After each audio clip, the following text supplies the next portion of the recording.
अस्सलाम वालेकुम। मैं हूं साउथ कोरिया से अब्बास हुसैन और आप देख रहे हैं मेरा यूट्यूब चैनल कोरिया पाक इन्फो।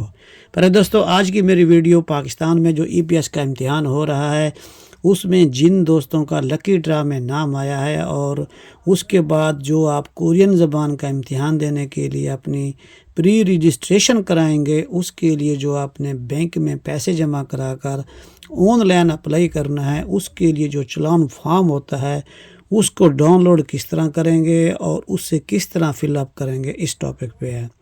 मैं ये अपने लैपटॉप की स्क्रीन पे मौजूद हूँ। सिंपल मैंने ओईसी पाकिस्तान लिखा है, तो ओईसी जैसे लिखा है ये यहाँ पर एक आगे और बार खुल गया है जो कि ओईसी की वेबसाइट है, ये वहीं उसका बार ओपन हो गया है। तो इसमें जो है ना, ये जो आपने अब अपनी जो प्री रजिस्ट्रेशन के लिए जो कि पाकिस्तानी तकरीबन 8,000 रुपये बनते हैं जो बैंक में जमा कराने हैं, तो उसका जो चलान फॉर्म है ये मैंने उसे कॉपी किया, ये उसे डाउनलोड किया। जैसे मैंने उसके ऊपर क्लिक किया तो ये उसके सामने ये शो हो गया। जो आपने जब आप लकी ड्रा के लिए अप्लाई कर रहे थे जिसमें आपने 1,000 फीस भरी थी, ये बिल्कुल वैसे का वैसा और तकरीबन 90% सेम ही है, लेकिन डेट वगैरह का फ़र्क है। तो ये जो उसकी कापी है ये ओपन हो गई है। अब इसे मैं थोड़ा सा मज़ीद स्क्रीन को बड़ा कर देता हूँ ताकि आप लोगों को क्लियर नज़र भी आए और आपको समझ भी आए।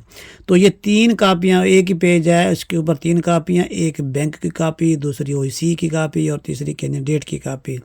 तो ये तीनों कापियाँ जो हैं आपने ये प्रिंट निकलवानी है। जब इसे फिलअप करनी है तो जब आप एक को फिलअप करेंगे तो जो बाकी 2 साथ वाली हैं वो बिल्कुल सेम टू सेम है।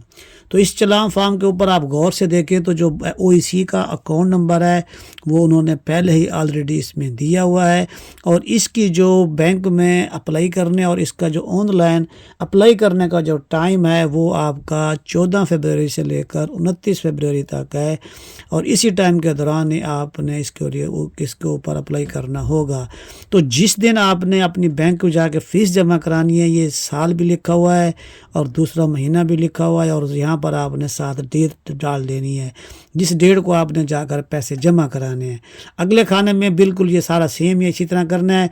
अगर आप 15 को जाते हैं तो 15 को, 25 को जाते हैं तो 25 को यहाँ पर डेट लिखें, और नीचे जो है उसके बाद ये जो नीचे लिखा हुआ है जहाँ पर आपने नेम लिखना है, तो ये ब्लॉक लेटर्स यानी कि बड़ी एबीसी में आपने नाम लिखना है, और इस मर्तबा आपने अपना नाम भी अपना पासपोर्ट के मुताबिक लिखना है, और आपके पासपोर्ट इसके लिए होना भी लाजमी है। तो पासपोर्ट के ऊपर जैसा नाम है उसी तरह बड़ी एबीसी में लिख के, जैसे मोहम्मद ज़ुबैर है तो आपने जो वहाँ पासपोर्ट के ऊपर मोहम्मद है फिर ज़ुबैर है तो यहाँ पर मोहम्मद लिखें, बड़ी एबीसी में स्पेस डालें और आगे जो है ना ज़ुबैर लिखें।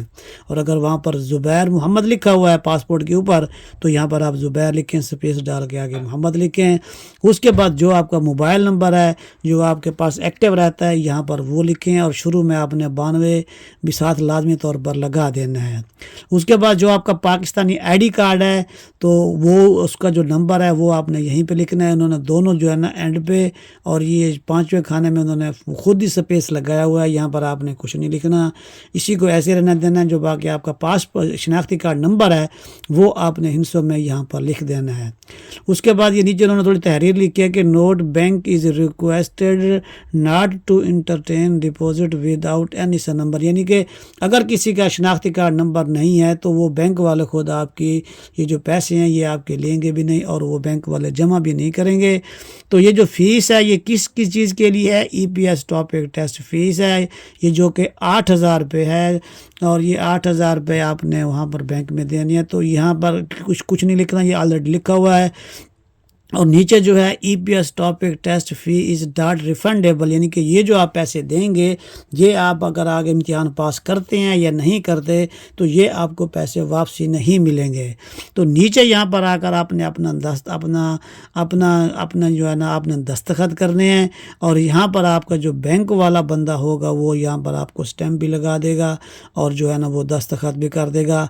यहाँ उन्होंने नोट लिखा हुआ है कि आप अपना नाम और शनाख्ती कार्ड नंबर लाजमी तौर पर لکھیں، نام یہاں پر اوپر بلاک لیٹر میں، اور جو شناختی کارڈ نمبر ہے وہ یہاں آ جائے گا۔ اس خانے میں آپ نے اور کوئی چیز نہیں لکھنی ہے۔ جیسا یہ ہے یہ سارے کا سارا اسی طرح فل اپ کرنا ہے، دوسرا اسی طرح فل اپ کرنا ہے، تیسرا خانہ بھی اسی طرح فل اپ کرنا ہے، ہر ایک کی مہر اور ہر چیز کی آپ نے دیکھ لینا ہے۔ اس کے بعد جب آپ یہ چلان فیس جمع کرا دیں گے تو یہ جو بینک کی کاپی ہے یہ ایک بینک والا خود رکھ لے گا اور ایک آپ نے اپنے پاس رکھنی ہے۔ یہ ایک بینک والا خود رکھ لے گا اور دوسری جو ہے یہ OEC کی ہے۔ جب آپ نے آن لائن اپلائی کرنا ہے، جب آپ یہ فیس جمع کرا لیں گے تو اس وقت یہ کاپی آپ نے وہاں پر اٹیچ کرنی ہے، اور اس کی جو فائل بنائیں گے تو وہ بھی اس کی لیمیٹڈ ہے، اس کے اوپر میں علیحدہ سے ویڈیو بناتا ہوں۔ تو آپ نے جو اپنی یہ اٹیچ کرنی ہے اسی کو اسی طرح اٹیچ کرنا ہے، اور اس کے بعد جو آخری ہے جو کینڈیڈیٹ کاپی ہے یہ آپ نے اپنے پاس رکھنی ہے۔ ان فیوچر وہ تصدیق کے لیے آپ سے مانگ سکتے ہیں کہ آپ کی جو بینک میں پیسے جمع کرائے تھے آپ کی اوریجنل جو رسید ہے وہ کہاں ہے۔ تو اسی طرح جو ہے نا یہ فارم فل اپ کر کے آپ بینک میں جمع کرائیں گے۔ بینک میں آن لائن بھی جمع کرا سکتے ہیں، اور اگر آپ خود جا کے کراتے ہیں تو وہ بھی کرا سکتے ہیں۔ اسی طرح آپ کرا کے تو جب آپ OEC کی ویب سائٹ کے اوپر بیٹھ کر جب آپ اپلائی کریں گے تو آپ کا آسانی سے یہ جو ہے نا آپ کا یہ ساتھ اٹیچ کر کے لگائیں گے تو آپ کی فیس کا جو ہے نا یہ کلیئر ہو جائے گا۔ میری طرف سے تمام دوستوں کو بہت بہت مبارک ہو جن کا نام آیا ہے۔ تو آپ لازمی طور پر جن دوستوں کو یہ چانس مل رہا ہے تو آپ نے آپ کو لکی سمجھیں۔ اللہ پاک آپ کے لیے آسانیاں فرمائے، ہمارے لیے بھی آسانیاں فرمائے۔ دعاؤں میں یاد رکھیے گا، میں کوشش کرتا ہوں اسی اپنا فارمیٹ کو اپنے جو اسی ویڈیو کی ڈسکرپشن ہے اس میں بھی ڈال دیتا ہوں۔ دعاؤں میں یاد رکھیے گا۔ ایک نئی ویڈیو کے ساتھ پھر ملاقات ہوگی۔ السلام علیکم۔